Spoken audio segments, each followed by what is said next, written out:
11th class के JEE NEET preparation के लिए क्वेश्चन प्रैक्टिस सेशन में आप सभी का स्वागत है। आज से 11th क्लास के लिए हम क्वेश्चन प्रैक्टिस सेशन को स्टार्ट कर रहे हैं। आज हम लोग देखेंगे question based on dimensional analysis for NEET exam के लिए हम लोग डायमेंशनल एनालिसिस पर आए हुए प्रीवियस ईयर के कुछ क्वेश्चंस को देखेंगे और कंसेप्ट को कैसे अप्लाई करते हैं सीखेंगे। जैसा अगर आप 12th क्लास के स्टूडेंट होंगे, आपने पूरी फर्स्ट ईयर की पढ़ाई कर ली होगी, तो आप ये बिल्कुल समझ चुके होंगे कि हम जैसे जैसे चैप्टर में आगे पढ़ते जाते हैं हमको फार्मूलेज मालूम होते जाते हैं। जब फार्मूला हमको मालूम हो जाता है, हम चीज़ों को समझने लगते हैं, तब डायमेंशन निकालना, डायमेंशन एनालिसिस करना बिल्कुल आसान काम होता है। ये आपको बहुत ही आसान टॉपिक रहा करता है और इससे क्वेश्चन नीट और जेईई के एग्जाम में आया करते हैं। ठीक है, बाकी जो फर्स्ट ईयर के स्टूडेंट है इनको क्या रहता है, हल्का बहुत कन्फ्यूजन्स रहा करता है। ठीक है, कन्फ्यूजन इस बात का कि फार्मूला कैसे लिख दिया गया, कैसे लिखा जा रहा है, आया कहाँ से। तो देखिए, अब तो पूरा सिलेबस पढ़िएगा तब ना पूरे फार्मूले मालूम होंगे। और यहाँ डायमेंशन निकालना है सही फिजिकल क्वांटिटी का, तो फार्मूला चाहिए। तो थोड़ा सा ऐसा लगता है, बाकी कुछ है नहीं। जैसे जैसे आप आगे पढ़िएगा ये बहुत ही आसान टॉपिक लगेगा आप लोगों को।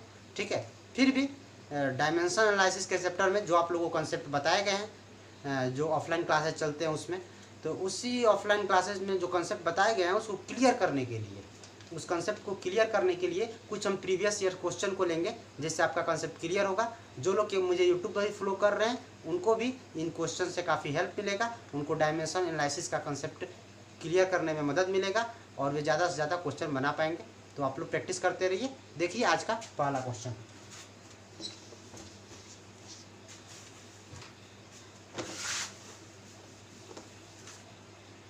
आज का पहला क्वेश्चन जो है वो जेईई 2017 का पूछा हुआ है। देखिएगा, जेईई 2017 का पूछा हुआ है। इसमें कहता है कि आप c G e square by 4 pi epsilon naught, ये पहला c G and e square by 4 pi epsilon naught, ये तीन जो है इन्हीं को आप फंडामेंटल मान लीजिए, फंडामेंटल क्वांटिटी मान लीजिए, फंडामेंटल क्वांटिटी।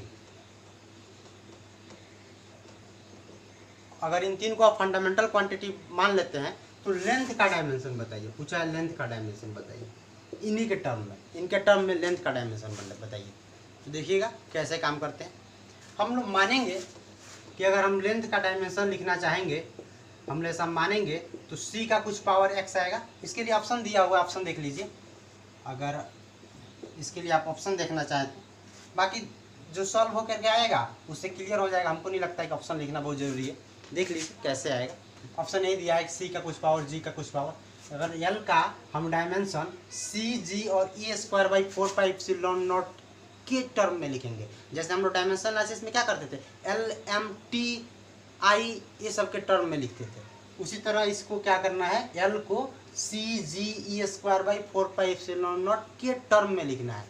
तो कुछ ना कुछ सी का पावर आएगा, एक्स मान लिए, जो जी का पावर आएगा उसको हम लोग क्या मान लिए, वाई मान लिए, और देखिए ई बाई 4 पाई इप्सिलॉन नॉट का पावर जो आएगा उसको हम लोग मान लेते हैं कि जेड आएगा।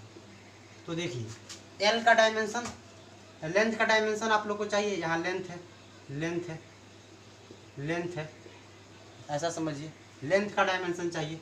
तो आप लोग को मालूम है कि लेंथ का डायमेंशन क्या होता है। अगर हम यहाँ से लिखें, अगर आपको लेंथ का डायमेंशन चाहिए, LENGTH लेंथ का, तो आपको मालूम है कि लेंथ का डायमेंशन L होता है। अब बराबर इतना का डायमेंशन, तो देखिए इसका डायमेंशन तो आसान है लिखना कि ये क्या है, लाइट का स्पीड है, ये क्या है, ग्रेविटेशनल कांस्टेंट है, और ये भी आप लोग पहचान रहे हैं ई स्क्वायर है, इलेक्ट्रॉनिक चार्ज है 4 पाई इप्सिलॉन नॉट, ये गिवन है क्वेश्चन में कि सब चीज़ है। तो सबसे पहले हम इन लोगों का डायमेंशन निकाल लेते हैं। जैसे अगर सी का डायमेंशन की बात करें तो सी क्या है, स्पीड ऑफ लाइट है, तो एक तरह का स्पीड ही है। स्पीड का जो वेलोसिटी, स्पीड का जो डायमेंशन होता है LT के पावर -1। ठीक है, जी क्या है, तो जी यूनिवर्सल ग्रेविटेशनल कांस्टेंट है। ठीक है, यूनिवर्सल ग्रेविटेशनल कांस्टेंट फार्मूला जो होता है, gravitational force equal to G m1m2/r²। अब यहाँ से सोचिए, अगर जी का अगर आप डायमेंशन निकालना चाहते हैं तो क्या होगा, फोर्स का डायमेंशन ML/T के पावर -2, और R स्क्वायर का L स्क्वायर हो जाएगा, इधर आके मल्टीप्लाई करेगा, मल्टीप्लाई विथ L स्क्वायर। और ये सोचिए ये दोनों जो मास वाले हैं ये भी आकर के इधर मल्टीप्लाई कर रहे हैं ना, इधर आके डिवाइड करेंगे, इसका मतलब m के पावर -2, तो क्या हो जाएगा, मल्टीप्लाई कीजिएगा तो m के पावर 1 m के पावर -2 तो हो जाएगा m के पावर -1 और l क्यू और t के पावर -2, तो g का आया। अब देखिएगा इसका कितना आएगा, जो अगर आपको ध्यान हो कि दो इलेक्ट्रॉन के बीच में जो इलेक्ट्रोस्टैटिक्स फोर्स लगा करता है उसको हम लोग डिफाइन कर देते हैं। कैसे डिफाइन करते हैं, 1/4πε0 E²/d²। डी जो है डिस्टेंस दोनों के बीच में, जो ई दो इलेक्ट्रॉन है उनके दोनों के बीच का जो डिस्टेंस है वो डी है। तो ऐसी स्थिति में अगर हम E²/4πε0 इतना का डायमेंशन लिखना चाहें तो देखिए फोर्स के डायमेंशन में इस d² का डायमेंशन आके मल्टीप्लाई हो जाएगा। फोर्स का डायमेंशन हम बोले, आप लोग को याद रखिएगा ml t के पावर -2 और मल्टीप्लाई करना है l², तो क्या हो जाएगा m l के पावर क्यू t के पावर -2। ध्यान दीजिए इतना हो जाएगा m l के पावर क्यू t के पावर -2। अब हम सबको यहाँ रखिए, c का डायमेंशन l t के पावर -1 l t के पावर -n के पावर x। g का डायमेंशन यहाँ देखिए m के पावर -1 l के पावर q t के पावर -2 के पावर y। और देखिए E²/4πε0 का dimension m l q t के power -2 m l q t के पावर -2 के पावर z। ठीक है, अब देखिए इन सबको मल्टीप्लाई कीजिए तो देखिए m के पावर -1 यहाँ m का पावर है प्लस, यहाँ तो -1 है, y से इसमें मल्टीप्लाई हो जाएगा तो क्या हो जाएगा, और यहाँ देखिए यहाँ 1 है वो z से मल्टीप्लाई हो जाएगा तो z हो जाएगा, तो m z - y हो जाएगा। l का देखिए l का पावर यहाँ हो जाएगा x, यहाँ हो जाएगा l के पावर 3y, यहाँ हो जाएगा l के पावर 3z, मतलब 3y + 3z + x। और t का देखिए यहाँ हो जाएगा t के पावर -x, यहाँ t के पावर -2y, यहाँ t के पावर -2z, इसका मतलब -2y - 2z - x। ठीक है, ये कितना के बराबर है, इस l के बराबर है। इसको हम चाहें तो ऐसे भी लिख सकते हैं m के पावर 0 l के पावर 1 और t के पावर 0। अब इसमें इक्वेट कीजिए जो है मास का इधर क्या है, एक्सपोनेंट 0 है, इधर क्या है z - y है, इसका मतलब है कि z - y बराबर 0 होगा। इसका क्या मतलब है, z y के बराबर होगा। ठीक है, फिर देखिए अगर l का पावर 1 है और यहाँ l का पावर इतना है तो हो जाएगा 3y + 3z + x = 1। ठीक है, जिसको आप चाहें तो ऐसे भी लिख सकते हैं 6z + x = 1। अगर क्योंकि y और z तो एक ही बात है तो हम y को z ले लिए हैं तो आप इसको ऐसे भी लिख सकते हैं। और यहाँ ध्यान दीजिए -2y - 2z - x t का पावर है और यहाँ t का पावर क्या है, 0 है तो 0। तो एक बात ध्यान दीजिएगा -2y - 2z और -x, यहाँ से क्या निकल के आता है, यहाँ से एक बात निकल के आता है, ध्यान दीजिएगा। यहाँ भी अगर हम z में बदल लें तो क्या हो जाएगा -4z - x = 0। और यहाँ से एक बात निकल के आएगा कि x इधर आएगा तो पॉजिटिव हो जाएगा और इधर -4z बच जाएगा, x = -4z। ठीक है, तो x = -4z निकल के आया। अब इस इक्वेशन में ध्यान दीजिए, अगर इस इक्वेशन में ध्यान दीजिएगा तो यहाँ देखिए x की जगह -4z रख देंगे, पहले से 6z है तो क्या बचेगा 2z = 1 और यहाँ से निकल गया z = 1/2। जैसे ही निकला z = 1/2 वैसे ही यहाँ हो गया y = z = 1/2। तो देखिए दो चीज टर्म आपको निकल गया, y निकल गया, z निकल गया। अब आप चाहें तो x निकाल सकते हैं, यहाँ देखिए x = -4 z = 1/2, यहाँ से 2 कैंसिल यानी -2, तो x आपका कितना निकला -2। अब देखिए x निकल गया -2, yz निकल गया 1/2, यहाँ पुट कर दीजिए, आपका आ जाएगा इक्वेशन। इसको मिटा देते हैं, ये तो काम हो गया।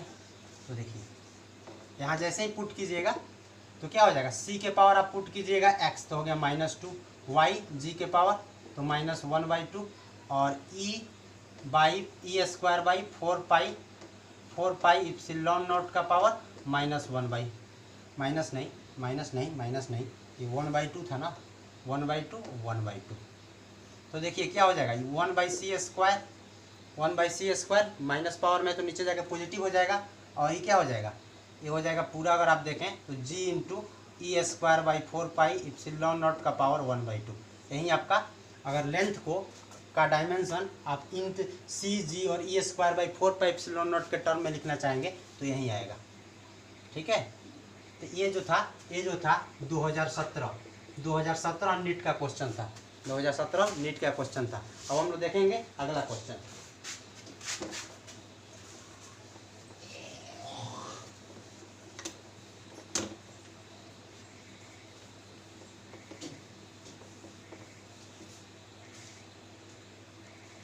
अगला क्वेश्चन जो है 2015 नीट 2015 का है। ये कितना का है? 2015 नीट 2015 का है। देखिएगा क्या है क्वेश्चन, नीट 2015 का क्वेश्चन है। कहता है यहाँ ई एनर्जी है, ये वी वेलोसिटी है, और ये जो टी है वो टाइम है। ई वी टी जो है एनर्जी है, वेलोसिटी है और टाइम है। कहता है ये अगर फंडामेंटल क्वांटिटी है तो आप सरफेस टेंशन का डायमेंशन बता दीजिए। सरफेस टेंशन का डायमेंशन बता दीजिए। सरफेस टेंशन का डायमेंशन पूछा इन्हीं के टर्म में, ई वी टी के टर्म में। तो ठीक है, हम पुराना वाला मेथड तो अप्लाई कर ही सकते हैं, हम एक और बात बताना चाहेंगे आपको। सरफेस टेंशन क्या होता है? फोर्स बाई लेंथ होता है। एनर्जी लाना है क्या मतलब? वर्क लाना है। वर्क का डायमेंशन और एनर्जी का तो बात बराबर ही होता है। तो देखिए फोर्स इंटू लेंथ कर देंगे। ऊपर जैसे एल मल्टीप्लाई किए, नीचे भी एल स्क्वायर हो गया। अब देखिए ये हो गया वर्क का मतलब एनर्जी होता है, तभी वर्क ही लिख रहे हैं। चाहे तो एनर्जी लिख सकते हैं, वर्क एनर्जी बात बराबर होता है, क्योंकि डायमेंशन देख रहे हैं ना, डायमेंशन एनर्जी का हो या वर्क का हो, बात बराबर होता है। ठीक है, और यहाँ देखिए एल स्क्वायर, एल क्या डिस्टेंस है, डिस्टेंस को आप चाहे वी टी के रूप में लिखना, तो दूरी इक्वल टू चाल गुणे समय, तो आप इसको लिख सकते हैं वी स्क्वायर टी स्क्वायर, और यहाँ से आपका आ गया ई वी के पावर -2 टी के पावर -2। ठीक है, ऐसे आ सकता है। इसका ऑप्शन भी हम लिख दे रहे हैं। एक क्वेश्चन का ऑप्शन है, ऑप्शन ई है ई वी के पावर -1 टी के पावर -2। उसका ऑप्शन बी है ई वी के पावर -2 टी के पावर -2।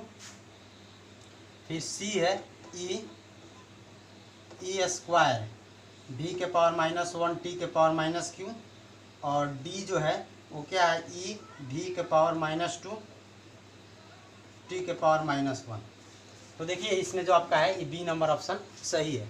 लेकिन ये मेथड हर जगह लागू नहीं होता। जैसे अभी पिछला क्वेश्चन तो था इसी तरह का था, लेकिन उसमें आप डायरेक्ट नहीं सोच सकते थे। हर जगह डायरेक्ट सोचना आसान बात नहीं होता है। तो बेसिक मेथड जो भी हम पीछे बताए हैं उसी से करके इसको भी देख लेते हैं, देखिएगा उसी से करके देखते हैं। सरफेस टेंशन का हमसे पूछा डायमेंशन। ठीक है, अगर बताना है इनके टर्म में, तो हम मान लेते हैं ई के पावर x वी के पावर y आएगा और टी के पावर z आएगा। अब देखिए सरफेस टेंशन का जो डायमेंशन होगा वो क्या होगा? आप जानते हैं कि फोर्स बटे लेंथ होता है। तो फोर्स का डायमेंशन क्या होता है?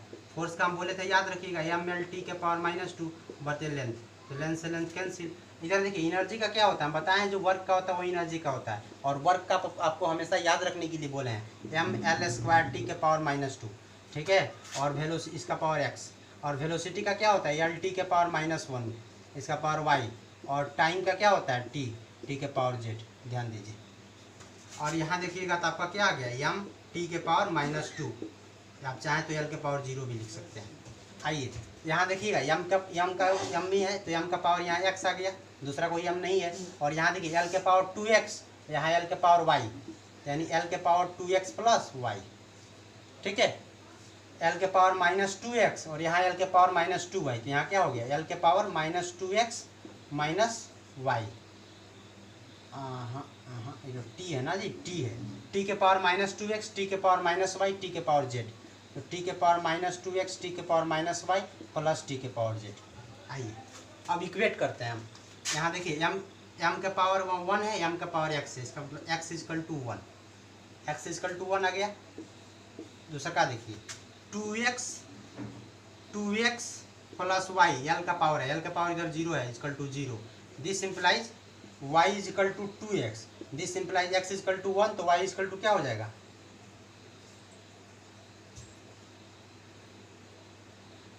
ध्यान दीजिएगा, y = -2x होगा, और यहाँ x = 1 है तो -2 हो गया। ठीक है, तो यहाँ देखिए y = आपका -2 निकल के आ गया। और इसमें इक्वेशन में देखिए ये जो है -2x -y प्लस z = कितना? अच्छा z हम इसको क्रॉस करके लिखते हैं, इसके लिए परेशान नहीं होइएगा, z को क्रॉस करके लिखने का मेरा आ जाता है। और ये -2 है, ठीक है, ये -2 है। तो ध्यान दीजिएगा जो यक्स अगर रखिएगा तो क्या हो जाएगा -2, और वाई की जगह के -2 रखिएगा तो माइनस पहले से है तो +2 हो जाएगा, +2, और plus Z, Z is equal to -2, देखिए 2 कैंसिल, और यहाँ से आपका जेड इजकल टू -2 आ गया।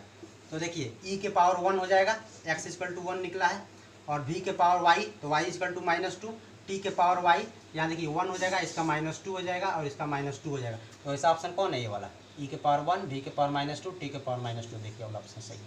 ठीक है, तो ये जो था नीट 2015 का क्वेश्चन था। ठीक है, अब की बार हम लोग क्वेश्चन देखने जा रहे हैं। अगला क्वेश्चन जो देखेंगे हम लोग नीट 2020 का देखेंगे। नीट 2020 में क्या क्वेश्चन आया था? बहुत ही ईजी क्वेश्चन आया था, देखिएगा। नीट 2020 में बहुत ही ईजी क्वेश्चन आया था, बहुत ही ईजी क्वेश्चन आया था। हम लिखेंगे और आप कहिएगा कि सर हम बना लिए, हम लिखेंगे और आप कहिएगा कि सर हम तो बना लिए। Dimension of stress, dimension of stress, dimension of stress, stress का डायमेंशन बताइए।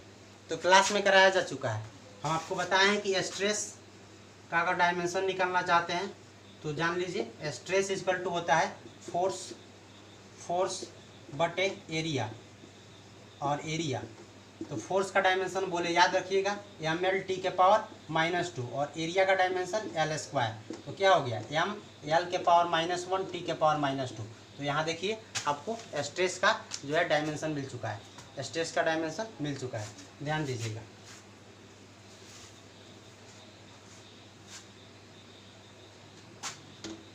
अगला क्वेश्चन जो है प्रिंसिपल ऑफ होमोजेनिटी पर है।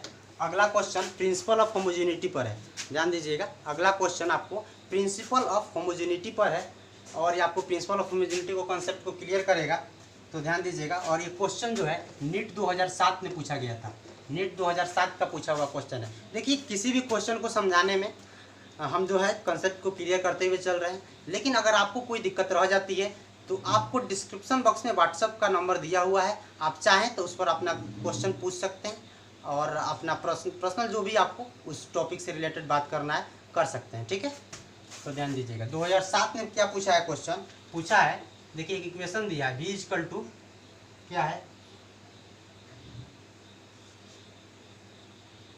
v equal to AT plus B/T plus C।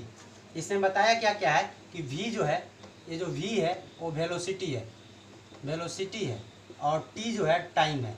और पूछा क्या है, पूछा क्या है E, B और C का डायमेंशन पूछा है। Find dimension of A, B and C, A, B और C का डायमेंशन पूछा है। तो देखिए हम जानते हैं प्रिंसिपल ऑफ होमोजेनिटी क्या कहता है कि जितने भी टर्म ऐड होंगे या सब्ट्रैक्ट होंगे उनका क्या होगा, डायमेंशन बराबर होगा। तो देखिए ये जो v का डायमेंशन है वो किसके बराबर, AT के डायमेंशन के बराबर होगा, और ये जो AT का डायमेंशन होगा किसके, इसके डायमेंशन के बराबर होगा, B/T प्लस C के। ठीक है, और यहाँ से देखिए बहुत ही आसान हो जाएगा चीज़ें। यहाँ कैसे चीज़ें आसान हो जाएगा देखिएगा, v और AT दोनों को इक्वेट कर लीजिए। तो AT का डायमेंशन v के बराबर, v के डायमेंशन के बराबर, और आपका v का डायमेंशन LT के पावर -1, और यहाँ देखिए a का जो डायमेंशन होगा वो मल्टीप्लाई होगा t का डायमेंशन, t का डायमेंशन क्या होगा, t का dimension t equal to LT के पावर -1। तो यहाँ से देखिए अगर आप a का डायमेंशन निकालना चाह रहे हैं, अगर आप a का डायमेंशन निकालना चाह रहे हैं तो AT आके इधर डिवाइड कर देगा, तो देखिए LT के पावर -2 हो जाएगा। तो यहाँ a का डायमेंशन निकल गया, LT के पावर -2। ठीक है, देखिएगा इसका भी ऑप्शन है, ऑप्शन हम नहीं लिख रहे हैं, हम सब निकाल दे रहे हैं, आपको दिक्कत नहीं होगा। अब यहाँ देखिए, यहाँ भी तो देखिए दो टर्म जुड़ रहे हैं, t और c में अगर जुड़ रहा है मतलब t का जो डायमेंशन होगा वही c का डायमेंशन होगा। पहली बात तो यही हो जाती है, यहाँ दो टर्म जुड़ रहे हैं ना जी, t का जो डायमेंशन होगा वही c का डायमेंशन होगा। ठीक है, तो इसका मतलब देखिए t का जो डायमेंशन होगा वही c का डायमेंशन होगा, और इससे आपको जो c का डायमेंशन का पता चल गया, c का डायमेंशन ये टाइम के डायमेंशन के बराबर होगा, यानी t होगा। तो देखिए यहाँ आपको c का डायमेंशन पता चल गया।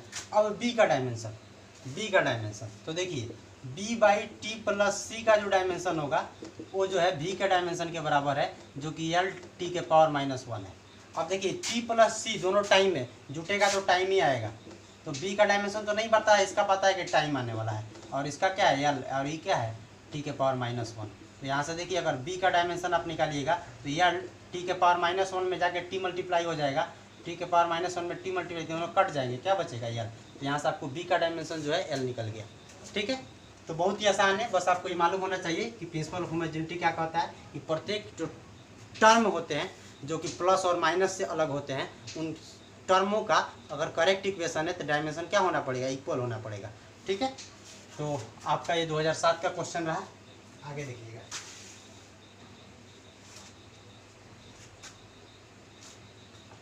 दो 2015 में पूछा हुआ एक क्वेश्चन देखिएगा। 2015 में दो क्वेश्चन पूछे थे नेट ने, देखिएगा।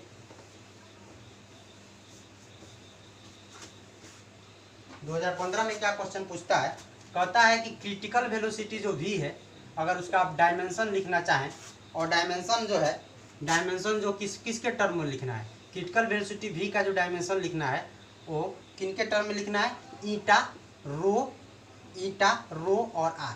तो सबसे पहले रो क्या है और किसका, vc का डायमेंशन लिखना है इनके टर्म में। ठीक है, किसका डायमेंशन लिखना है, vc का डायमेंशन इनके टर्म में। सबसे पहले समझे vc क्या है। ठीक है, तो जो लोग पढ़े हुए हैं जानते हैं, 11th के जो नए बच्चे हैं उनके लिए दिक्कत है, लेकिन दिक्कत क्या है, धीरे धीरे आगे पढ़ेंगे सब कुछ समझ जाएंगे। और यहाँ जो हम समझाएंगे उससे डायमेंशन का कंसेप्ट क्लियर होगा। तो ध्यान दीजिएगा, ये जो vc है वो क्रिटिकल वेलोसिटी है। ये होता है, पढ़िएगा properties of matter and fluid mechanics, उसमें आएगा। ठीक है, क्रिटिकल वेलोसिटी लिक्विड के लिए डिफाइन करेंगे हम लोग। तो वेलोसिटी ही एक तरह का। ईटा क्या है, कोफिशिएंट ऑफ विस्कोसिटी है। डर गए, डरिएगा नहीं, निकलवाए हुए हम इसका डायमेंशन ऑफलाइन क्लासेज में। तो कोफिशिएंट ऑफ विस्कोसिटी है सायंता गुणांक। ये क्या होता है, लिक्विड के अंदर लगने वाला फ्रिक्शन है। ठीक है, इसका हम बोले हुए बहुत इंपॉर्टेंट है, देखिए नीट वाला पूछ लिया तो बहुत इंपॉर्टेंट है, यह कई बार एग्जाम में आता रहता है, आप याद रखिएगा इसका डायमेंशन, ईटा का डायमेंशन याद रखिएगा। ये रो क्या है, रो डेंसिटी है, लिक्विड डेंसिटी, मास पर यूनिट वॉल्यूम। यार क्या है, रेडियस। देखिएगा बहुत आसान होगा। अब इनके टर्म में इसका क्या है, डायमेंशन लिखना है, तो हम लोग मान लेंगे जैसे हर बार मानते हैं। जो क्रिटिकल वेलोसिटी का डायमेंशन जो है वो कुछ ऐसे आएगा, ईटा के पावर x, रो के पावर y और r के पावर z। और इसमें x y z के लिए ऑप्शन दिया है, x y z के लिए ऑप्शन दिया, देखिएगा ऑप्शन नंबर 1 क्या कहता है, -1 -1 1। बी क्या कहता है, -1 -1 -1। सी क्या कहता है, 1 1 1। डी क्या कहता है, 1 -1 -1। तो देख लीजिएगा ये 4 ऑप्शन गिवन है। ठीक है, तो हम लोग सॉल्व करते हैं, देखते हैं क्या आने वाला है। देखिए ये वेलोसिटी है, वेलोसिटी का डायमेंशन एल टी के पावर -1, और इसका ईटा है, ईटा का डायमेंशन क्या होगा, एम एल के पावर -1 टी के पावर -1। याद रखिएगा आप लोग, निकलवाए हुए हैं ऑफलाइन क्लास में, यहाँ नहीं निकलवा रहे हैं, याद रखना है। का पावर क्या हो जाएगा एक्स, और रो क्या है, डेंसिटी है, डेंसिटी का तो मास पर यूनिट वॉल्यूम, यानी एम एल के पावर -3। ठीक है, और इसका पावर वाई, और क्या है रेडियस, रेडियस क्या होता है, लंबाई, इसका डायमेंशन एल एल के पावर जेड। अब सॉल्व कीजिए, यहाँ से सॉल्व कीजिए, एम और एम का पावर एक्स और यहाँ एम का पावर वाई, यानी एक्स प्लस वाई। एल, यहाँ देखिए एल के पावर -x, यहाँ हो जाएगा -3y, और यहाँ क्या हो जाएगा एल के पावर z, तो -x -3y प्लस z। और t को देखिए तो अगर t के पावर -x, इधर तो t है ही नहीं, और यहाँ देखिए तो क्या हो जाएगा m के पावर 0 एल t के पावर -1। तो देखिए x plus Y equal to क्या हो जाएगा, इक्वेट करेंगे तो m के पावर यहाँ 0 है, तो इसका x plus Y equal to 0, l के पावर 1 है तो -x -3y plus z equal to 1। और यहाँ देखिए -x इक्वल टू कितना हो जाएगा, t का पावर यहाँ -1 है तो -1। तो देखिए यहाँ से क्या निकल के आया, x equal to 1, x equal to 1 सबसे पहले, और जैसे ही x इक्वल टू 1 आया, y इक्वल टू -x, यानी y इक्वल टू -1। तो देखिए एक्स वाई निकल गया, और जब एक्स वाई निकल गया तो यहाँ से निकाल लीजिए, x इक्वल टू 1 है तो -1, और y इक्वल टू -1 है तो +3y plus z equal to 1। तो क्या हो जाएगा, यहाँ से देखिए, यहाँ से हो जाएगा आपको इधर आएगा तो 2 हो जाएगा, z इक्वल टू 2 -3 ये -1, तो z इक्वल टू भी -1। तो देखिए x equal to 1, y equal to -1, z equal to -1। इसका मतलब देखिए तो x equal to 1, y equal to -1 और z इजकल टू भी -1। इसका मतलब ये वाला डी वाला ऑप्शन जो है सही है। ठीक है, ये तो -1, 1 और 1 था ना। तो देखिए इस तरह से हम निकाल सकते हैं x, y, z को। ये जो था नीट 2015 का, ये भी जो है नीट 2015 का पूछा हुआ क्वेश्चन था, 2015 का पूछा हुआ क्वेश्चन था। इसी तरह से आप बहुत सारे क्वेश्चन कर सकते हैं नीट वगैरह के। जेई के भी हम क्वेश्चन को लेकर के आएंगे, देखेंगे। डायमेंशन का क्वेश्चन करना बहुत ईजी होता है, बशर्ते आपको फार्मूला के बारे में जानकारी रहना चाहिए। तो धीरे धीरे पूरा चैप्टर पढ़ते हुए फार्मूला का जानकारी हो ही जाएगा। इस सीरीज़ का मतलब यही है कि आप कॉन्सेप्ट को कैसे काम करते हैं, उस पर फोकस कैसे होते हैं, इस बात से रूबरू हो जाइए। ठीक है, देखते हैं हम लोग एक और क्वेश्चन देखते हैं और कुछ एक ट्रिक को सीखते हैं जो बहुत ही इंपॉर्टेंट है डायमेंशन को, सिचुएशन को हल करने के लिए। देखेंगे नीट